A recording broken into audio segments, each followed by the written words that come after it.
عمل السلطان المولى إسماعيل طيلة فترة حكمه بين سنتي 1672 و 1727 ميلادية على إنشاء نظام دفاعي فعال قائم على تشييد وترميم قصبات وحصون تمسح كامل تراب المغرب. هذه القصبات التي لا تزال تشكل مظهرا بارزا في تاريخ المغرب وتراثا شاهدا على أحوال ووقائع الماضي وتجلياته الراهنة، فقد انتشرت في كل مجال المغربي وارتبطت بفترات زمنية متعددة، حيث كان المخزن يكلف عددا من القبائل ببنائها. ويندرج تشييد هذه القصبات في عهد المولى السلطان إسماعيل في إطار مشروع إعادة توحيد وتحصين أطراف البلاد وضبط الأمن وتسهيل حركة مرور القوافل والمسافرين بفضل الشبكة الأمنية التي بثها في مختلف أرجاء البلاد، والتي كان قوامها الحصون والأبراج والقلاع والقصبات. بعد فترة من التصدع السياسي والانفلات الأمني، يأتي هذا الإجراء كخيار استراتيجي يستهدف تكريس سلطة الدولة وضبط الدينامية الاجتماعية لمختلف المجموعات البشرية، سواء بالمدن الكبرى أو على امتداد الطرق التجارية أو في المناطق الواحية. ومن بين هذه القصبات متابعي قناة أنا التاريخ قصبة قناوة، معلمة أثرية بمدينة سلا الحبيبة، نشأها المولى إسماعيل وجعلها مسكنا لعبيد البخاري الجيش الذي ساعده في توحيد البلاد. تطل على البحر وتحاذي ضريح المولى الصالح سيدي موسى الدكالي.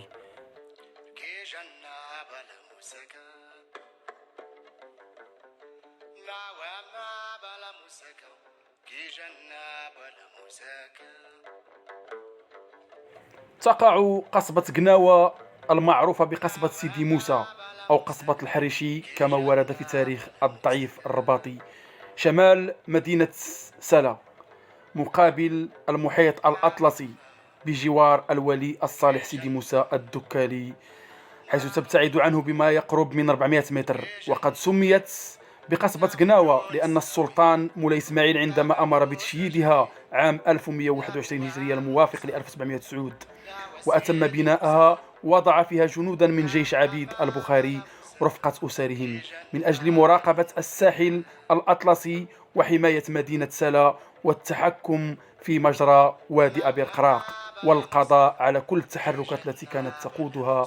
بعض القبائل. تعددت مرافق هذه القصبة التي تبلغ مساحتها 1225 متر مربع بطول يبلغ 140 متر، حيث تضم حماما وسكن الجنود وأفراد أسرهم ومسجدا بوسطها، وقد حبس عليه أملاك أولاد بقاع، وقد أثبت ذلك بظهير شريف جاء فيه: حبسناها على مسجد قصبتنا السعيدة التي أحدثناها بجوار الولي الصالح سيدي موسى الدكالي المسماة الحريشة. يصرف ما يتحصل من مستفاد الأملاك المذكورة أملاك أبي بقاع وغلتها في مصالح المسجد المذكور حبسا مؤبدا ووقفا مخلدا، والله حسيب من بدل أو غير وولي الانتقام منه، وسيعلم الذين ظلموا أي منقلب ينقلبون. والسلام. وفي أوائل ربيع النبوي الأنور عام 24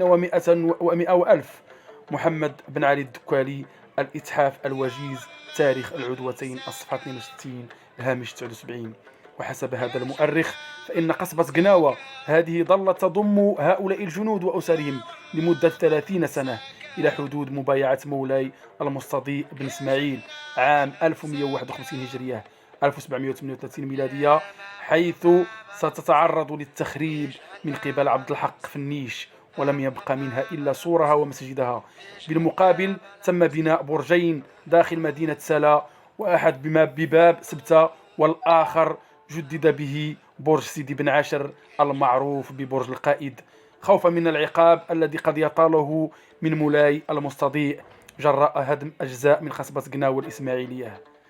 ونظرا للموقع الاستراتيجي الذي تقع فيه هذه القصبة، والذي يشكل صمام أمان للمنطقة بكاملها سواء من جهة البحر أو البر، خاصة ضفتي وادي أبي القراق، فإنها عرفت تجديدا على عهد السلطان مولاي عبد الرحمن بن هشام الذي آمر عامله على مدينة سلا أبو عمر فنيش، وأعطى تعليماته بتزويدها بالمدافع وتحصينها، لكن لم يتم ذلك نظرا للظروف غير المواتية والمتمثلة في إلقاء القبض على عامل مدينة سلا أبو عمرو في النيش. تمتد هذه القصبة على شكل مربع تتخللها أبراج متوسطة العلو، فضلا عن باب عادي لا تتخلله أي أشكال أو نقوش، وهذا يدل على طابعها العسكري المحض، بحيث تقول بعض الروايات أن هذه القصبة شكلت تجمعا للجنود المغاربة الذين شاركوا في الحرب العالمية الأولى، إذ انطلقوا منها نحو بورليوطي مدينة القنيطرة حاليا، نحو وهران، ومنها إلى ميناء مدينة بوردو الفرنسية.